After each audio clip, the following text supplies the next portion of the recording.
done some reading about Okay, Supernatural. come on then, hit me with it. I went in right because that whole backstory of God going AWOL and then trying to find out where he's gone, that was taken in Supernatural. That's like a tiny, I don't care. thing. I don't. Whoa. No. Hang on. You're gonna let me finish. No, You're not gonna let me finish. No, you're attacking something that I like watching. I'm not attacking it. Yeah, you're brutally I'm not. assaulting it. I'm not brutally You're assaulting it. waiting. You've got more ammo, No. and you're going to try and throw it at me, and then you're going to go, I'm "Oh, not. can I finish? Can I finish?" I'm not. No, No, it wasn't a in time like that one of the. one of the episodes. That's still going on apparently, is it not? No. I'm totally sure it was. No, basically, God was like, "You're on your own." He didn't nibble at people. He didn't do any of the things he does in Preacher. It's completely different. You're just saying from Wikipedia, the most reliable source on the planet.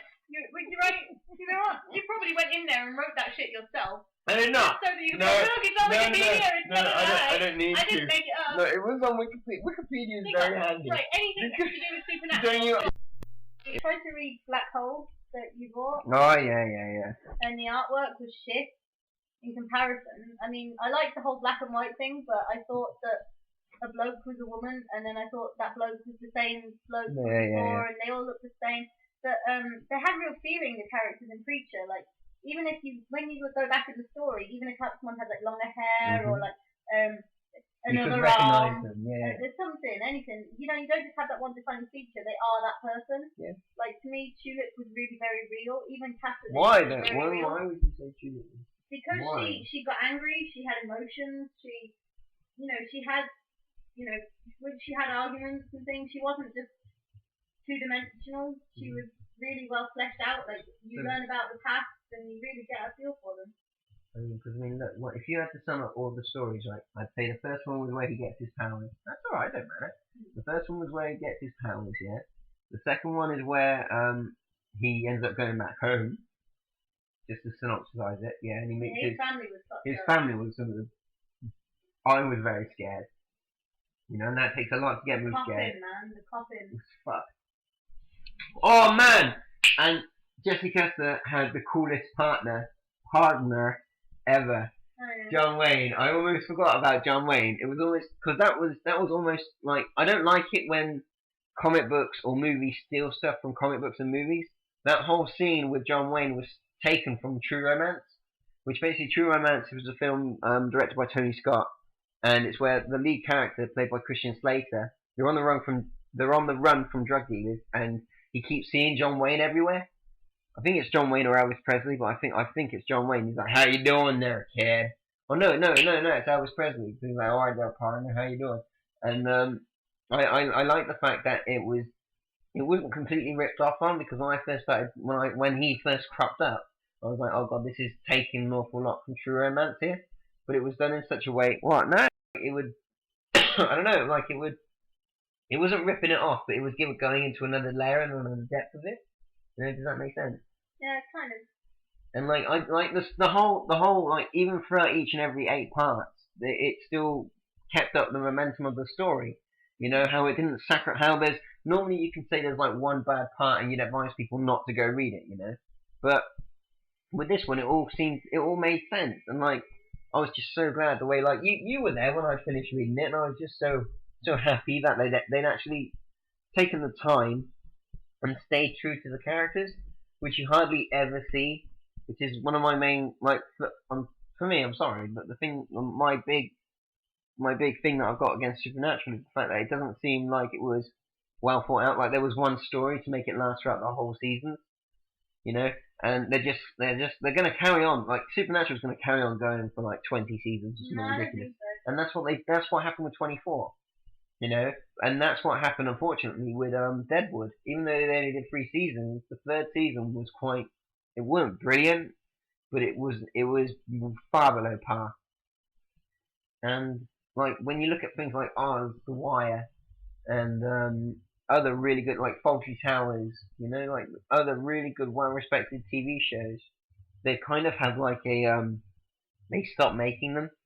Like they have a set idea, you know what I mean? Mm-hmm. Like they know where they're taking the story. And that was the thing with Preacher. Like it felt like they could have done or gone to several other places that they didn't need to go to.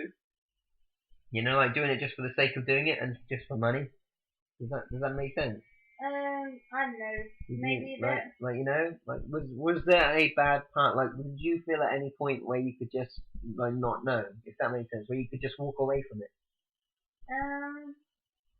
without me forcing them on you? Well, I enjoyed it, so I'm the wrong person to ask. I wanted God to get his. I wanted him to account for the things he's done and the people whose lives he's messed up for his own personal plans and gains, and all the people he's left to suffer in the world. So that was a good explanation that he gave there at the end. Do you not think? Who? Like God, like because we'd only been hearing about him, we never actually got the chance to see him and Jesse, and like that whole scene where Jesse finally confronts God was. Yeah, Jesse Custer. It was really fulfilling, you know, like really fulfilling. I don't know about that. I wanted a big showdown, kind of. But there was. God basically said, you know, that was that showdown, and Jesse was just like, you know what, fuck you, I still don't need you. I'm still gonna come for you, even if I die. I'm coming for you. You can't know where to hide, boy. And that Jesse Custer was a mad fucking man. Jesse Custer was John McClane before Die Hard 4, where John McClane got beaten up by a woman. Yeah. He was though, wasn't he? Kind of. Like, he reminded me an awful lot of John McClane. Just like he was a badass motherfucker. You know? So yeah. Anyway, yeah, definitely check out Preacher if you get a chance. Good artwork, good characterization, great story. Brilliant story. Don't read it if you love God too much. But no, yeah, still read it, because then it'll make you even doubt your faith. I know that. Can you imagine though? Can you imagine though, if you actually, when you die and you meet God and he's an actual pussy, like the one in Preacher? Well, he wasn't. I think he was such a pussy. The only reason he that he looked like that. No, it has nothing to do with his looks. The only reason that he looked like that was because he was up against people like Jesse Custer, who had an iron will. He knew what he wanted, and he was not going to be intimidated, even when he was like fire and brimstone and shouting, and he was going to take anything. Yeah. Anyone else would have taken. The only reason that God looked pathetic was because after all that temper tantrum, he went back to, oh no, please don't come look for me. Forgive me. But I'm a loving God, but don't come look for me because I'm also so secretive. Anyone else, he wouldn't look pathetic. If anything, right, I was a bit disappointed because I'll be brutally honest with you. I wanted the devil to play a lot more into it. Like, I thought the devil would be on Jesse Custer's side with Genesis, you know, and that was an alley that they could have completely utilized, and even having like the 4 horsemen or something, you know. Yeah, but then you know you mock Supernatural for keeping going on and on. Now that's something that has involved the 4 horsemen. I know. That's why I bring it up. I know. I've read up on it. On Wikipedia. Yeah, but Wikipedia wasn't lying, was it? Yeah, but you know, how can you say you wanted more from stuff like that and then mock something that does show you more of stuff like that? It's because they have the metallic car. I love the metallic car. I hate the metallic car. I adore that car. No, it's not good enough. Okay, right. That's my phone ringing. Right. Anyway, the forum for the real fan, www.talkaboutworld.net. Would you be interested in watching this night Superman?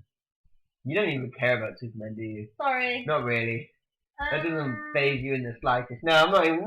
No. Right. Okay. Yeah. Check out www.talkaboutworld for the real fan. Not let Snide molest my Superman. No, don't do it. You know how I know you're gay? You know how I know you're gay? You're a cunt. You're such a cunt. Right. Peace.